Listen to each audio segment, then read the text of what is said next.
নমস্কার বন্ধুরা, কেন মাটির কলসিতে গান্ধারী ১০০টি পুত্র একটি কন্যা জন্ম দিয়েছিলেন চলুন তা জেনে নিই।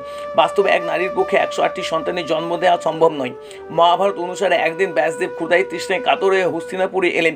গান্ধারী ব্যাসদেবকে সেবা যত্ন করে তুষ্ট করলে ব্যাসদেব গান্ধারীকে বর চাইতে বললেন। তখন গান্ধারী শতপুত্রের প্রার্থনা করলেন। এদিকে গান্ধারী গর্ভবতী হওয়ার পর ২ বছর অতিক্রান্ত হয়ে যায়, কিন্তু কোনো সন্তানের জন্ম হয়নি। অপরদিকে পাণ্ডুর প্রথম পুত্র যুধিষ্ঠির জন্ম হলে পারিবারিক চাপ ও হিংসায় গান্ধারী নিজের উদরে আঘাত করতে থাকলে একটি মাংসপিণ্ড প্রসব করেন। ক্ষুধে দুঃখে তিনি মাংসপিণ্ডটি ফেলার উপক্রম হলে সেখানে ব্যাসদেব এসে বাধা দেন। ওই মাংসপিণ্ডটি আসলে ছিল ১০১টি সন্তানের বীজ। এরপর ব্যাসদেবের পরামর্শে ১০১টি বীজ ১০১টি মাটির কলসিতে দিয়ে একটি বদ্ধ ঘরে রেখে দেন। এরপর ১ বছর অতিক্রান্ত হলে এক একটি মাটির কলসি ফেটে বের হয়ে আসে এক একটি করে মোট ১০০টি পুত্র ও একটি কন্যা। এইভাবে গান্ধারী ১০৮টি সন্তানের জন্ম দিয়েছিলেন। বন্ধুরা, ভিডিও